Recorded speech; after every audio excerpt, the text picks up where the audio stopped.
ಎಲ್ರಿಗೂ ನಮಸ್ಕಾರ. ಧ್ರುವತಾರೆ ವ್ಲಾಗ್ಸ್ಗೆ ಸ್ವಾಗತ. ಅನಾನಸ್ ಅಥವಾ ಪರಂಗಿ ಹಣ್ಣಲ್ಲಿ ಈ ರೀತಿ ಕಾಯಿ ರಸನ ಒಂದು ಸಲ ಮಾಡ್ಕೊಂಡು ನೋಡಿ. ರೈಸ್ಗೂ ಚೆನ್ನಾಗಿರುತ್ತೆ, ಹಾಗೆಯೇ ಊಟಕ್ಕೆ ಸೈಡ್ಗೂ ಕೂಡ ಚೆನ್ನಾಗಿರುತ್ತೆ. ಈಗ ನಾನಿಲ್ಲಿ ಪರಂಗಿ ಹಣ್ಣನ್ನು ತೊಗೊಂಡಿದ್ದೀನಿ. ಅನಾನಸ್ ಬೇಕಾದರೆ ತೊಗೋಬೋದು, ಆದರೆ ಫುಲ್ ಹಣ್ಣಾಗಿರೋದನ್ನು ತೊಗೊಳ್ಳಿ. ಅದನ್ನು ಈ ರೀತಿ ಸಿಪ್ಪೆ ತೆಗೆದು ಈ ರೀತಿ ಸಣ್ಣದಾಗಿ ಕಟ್ ಮಾಡಿ ಇಟ್ಕೊಳ್ಳಿ. ಅದರಲ್ಲಿ ಒಂದು ಮುಕ್ಕಾಲು ಭಾಗದಷ್ಟು ಬೆಲ್ಲ ಹಾಕಿ ಸ್ವಲ್ಪ ಉಪ್ಪನ್ನು ಹಾಕಿ ಅದನ್ನು ಬೇಯಿಸ್ಕೊಳ್ಬೇಕು. ಹಾಗೆ ಒಂದು ಕಾಲು ಭಾಗದಷ್ಟು ಮಸಾಲೆಗೆ ಹಾಕ್ಕೋಬೇಕು. ಖಾರಕ್ಕೆ ಎಷ್ಟು ಬೇಕೋ ಅಷ್ಟು ಮೆಣಸು, ಹಾಗೆ 1.5 ಸ್ಪೂನ್ ಜೀರಿಗೆ, 1 ಸ್ಪೂನ್ ಸಾಸಿವೆ, ಹಾಗೆ 5 ಸ್ಪೂನ್ ಕಡಲೆಬೇಳೆ, 5 ಸ್ಪೂನ್ ಉದ್ದಿನಬೇಳೆ, ಹಾಗೆ 5ರಿಂದ 6 ಸ್ಪೂನ್ ಆಗುವಷ್ಟು ಒಣ ಕೊಬ್ಬರಿ ತುರಿನ ರೆಡಿ ಮಾಡಿ ಇಟ್ಕೋಬೇಕು. ನಂತರ ಅದಕ್ಕೆ 1 ಕಪ್ ಆಗುವಷ್ಟು ಬೆಲ್ಲನ ತಗೊಂಡು ಆ ಬೆಲ್ಲಕ್ಕೆ ನಾವು ಕಟ್ ಮಾಡಿ ಇಟ್ಕೊಂಡಂತಹ ಪರಂಗಿ ಹಣ್ಣನ್ನು ಒಂದು ಮುಕ್ಕಾಲು ಭಾಗ ಸಪ್ರೇಟ್ ಮಾಡಿ ಇಟ್ಕೊಂಡಿದ್ವಲ್ಲ ಅದನ್ನು ಅದಕ್ಕೆ ಹಾಕಿ, ಹಾಗೆಯೇ ಸ್ವಲ್ಪ 1 ಸ್ಪೂನ್ ಆಗುವಷ್ಟು ಉಪ್ಪನ್ನು ಹಾಕಿ ಅದನ್ನು ಬೇಯಿಸ್ಕೋಬೇಕು. ನಂತರ ಒಂದು ಪ್ಯಾನ್ ಇಟ್ಕೊಂಡು ಅದಕ್ಕೆ 1-2 ಸ್ಪೂನ್ ಆಗುವಷ್ಟು ಎಣ್ಣೆ ಹಾಕ್ಕೊಂಡು, ಎಣ್ಣೆ ಕಾದ್ಮೇಲೆ ಈ ರೀತಿ ನಾವು ರೆಡಿ ಮಾಡಿ ಇಟ್ಕೊಂಡಿರುವಂತಹ ಮಸಾಲೆನೆಲ್ಲ ಹುರ್ಕೋಬೇಕು. ಮೊದಲಿಗೆ ಕಡಲೆಬೇಳೆ ಸ್ವಲ್ಪ ಬೇಯೋದಕ್ಕೆ ಟೈಮ್ ಬೇಕು, ಹಾಗಾಗಿ ಕಡಲೆಬೇಳೆನ 1-2 ನಿಮಿಷ ಆಗುವಷ್ಟು ಹುರ್ಕೊಂಡು ಅದಕ್ಕೆ ತೊಗೊಂಡಿರುವಂತಹ ಉದ್ದಿನಬೇಳೆನೂ ಹಾಕಿ ಅದನ್ನು ಕೂಡ ಹುರ್ಕೋಬೇಕು.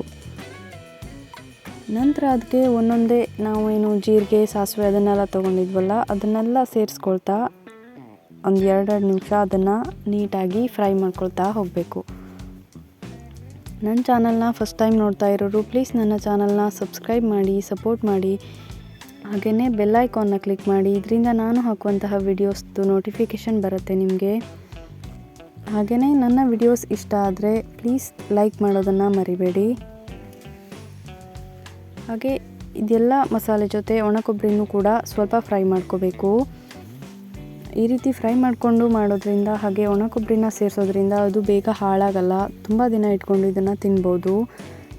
ದಿನಕ್ಕೆ ಒಂದು ಸಲ ಇದನ್ನು ಸ್ವಲ್ಪ ಬಿಸಿ ಮಾಡ್ತಾಯಿದ್ರೆ ಸಾಕು. ಹಾಗೆಯೇ ಹುಣಸೆ ಹಣ್ಣನ್ನು, ಒಂದು ಲಿಂಬು ಗಾತ್ರದ ಹುಣಸೆ ಹಣ್ಣನ್ನು ಇದಕ್ಕೆ ನೆನೆಸಿಟ್ಕೋಬೇಕು. ಅದನ್ನು ಕೂಡ ಮಸಾಲೆ ಜೊತೆ ರುಬ್ಬಕ್ಕೆ ಹಾಕೋಬೇಕು.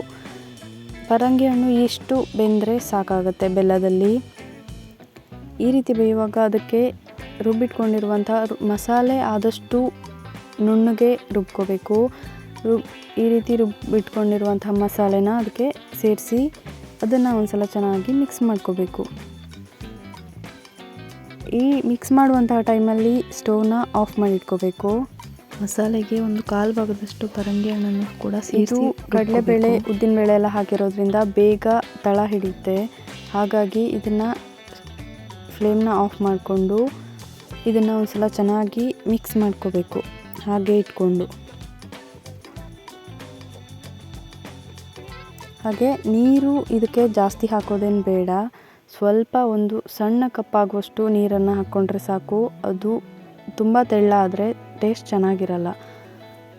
ಸ್ವಲ್ಪ ದಪ್ಪ ಇದ್ದರೆ ಅದು ತುಂಬ ಚೆನ್ನಾಗಿರುತ್ತೆ. ಹಾಗಾಗಿ ಈ ಕನ್ಸಿಸ್ಟೆನ್ಸಿ ಇದ್ದರೆ ಅದು ಕುದ್ದ ಮೇಲೆ ಅದು ಕರೆಕ್ಟ್ ಆಗುತ್ತೆ.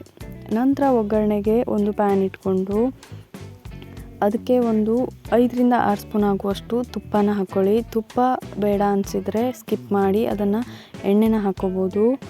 ಹಾಗೆ ಅದರಲ್ಲಿ ಒಂದು ಸ್ವಲ್ಪ ಶೇಂಗಾ ಕೂಡ ಆಪ್ಷನಲ್, ಬೇಕಿದ್ದರೆ ಹಾಕ್ಕೋಬೋದು, ಬೇಡ ಅಂದರೆ ಸ್ಕಿಪ್ ಮಾಡ್ಬೋದು. ಹಾಕ್ಕೊಂಡ್ರೆ ಚೆನ್ನಾಗಿರುತ್ತೆ. ಅದನ್ನು ಕೂಡ ಲೈಟ್ ಫ್ಲೇಮಲ್ಲಿ ಫ್ರೈ ಮಾಡಿಕೊಂಡು ಸ್ವಲ್ಪ ಒಂದು ಅರ್ಧ ಸ್ಪೂನ್ ಉದ್ದಿನಬೇಳೆ, ಹಾಗೆ ಅರ್ಧ ಸ್ಪೂನ್ ಕಡಲೆಬೇಳೆನ ಹಾಕಿ ಅದನ್ನು ಕೂಡ ಫ್ರೈ ಮಾಡ್ಕೊಳ್ಳಿ. ನಂತರ ಅದಕ್ಕೆ 1 ಮುಷ್ಟಿ ಆಗುವಷ್ಟು ಕರಿಬೇವಿನ ಸೊಪ್ಪನ್ನು ಹಾಕ್ಕೊಳ್ಳಿ. ಅದನ್ನು ಕೂಡ 1-2 ನಿಮಿಷ ಫ್ರೈ ಮಾಡ್ಕೋಬೇಕು.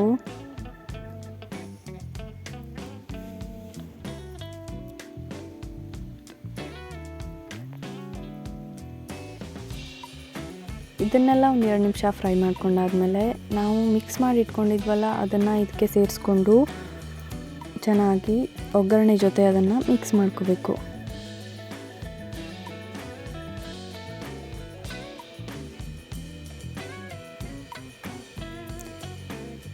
ಇದು ಹುಳಿ, ಸಿಹಿ, ಖಾರ ಆಗಿ ತುಂಬ ಅಂದರೆ ತುಂಬ ರುಚಿಯಾಗಿರುತ್ತೆ. ರೈಸ್ಗೆ ಬೇಕಾದರೂ ಇದನ್ನು ಹಾಕ್ಕೊಂಡು ಊಟ ಮಾಡ್ಬೋದು, ಅಥವಾ ರೈಸ್ ಸಾಂಬಾರು ಜೊತೆ ಸೈಡ್ಗೂ ಕೂಡ ಇದನ್ನು ನಂಚ್ಕೊಂಡು ಊಟ ಮಾಡ್ಬೋದು. ತುಂಬ ಅಂದರೆ ತುಂಬ ರುಚಿಯಾಗಿರುತ್ತೆ.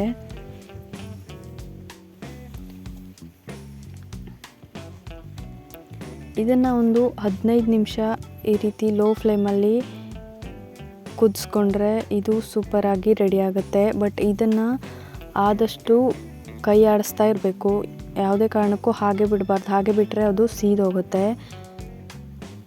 ಕಡಲೆಬೇಳೆ ಉದ್ದಿನಬೇಳೆ ಎಲ್ಲ ಹಾಕಿರೋದ್ರಿಂದ ಅದು ಬೇಗ ಸೀದೋಗುತ್ತೆ. ಹಾಗಾಗಿ ಈ ಕನ್ಸಿಸ್ಟೆನ್ಸಿ ಬಂದರೆ ಕರೆಕ್ಟಾಗಿರುತ್ತೆ. ಇದು ಅಷ್ಟು ನೀರನ್ನು ಹಾಕಿದ್ರೆ 15 ನಿಮಿಷ ಅನ್ನೋವರೆಗೂ ಇಷ್ಟು ಕನ್ಸಿಸ್ಟೆನ್ಸಿ ಬಂದಿರುತ್ತೆ.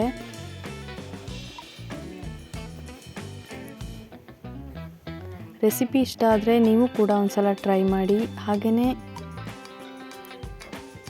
ಇದ್ರ ಟೇಸ್ಟನ್ನು ಹೇಗಾಗುತ್ತೆ ಅಂತ ಒಂದ್ಸಲ ಮಾಡಿ ನೋಡಿ. ತುಂಬ ಅಂದರೆ ತುಂಬ ಚೆನ್ನಾಗಿರುತ್ತೆ ಇದು. ಹಾಗೆ ನನ್ನ ಚಾನಲ್ನ ಪ್ಲೀಸ್ ಆದಷ್ಟು ಸಬ್ಸ್ಕ್ರೈಬ್ ಮಾಡಿಕೊಂಡು ನೋಡಿ. ಪ್ಲೀಸ್ ಸಪೋರ್ಟ್ ಮಾಡಿ.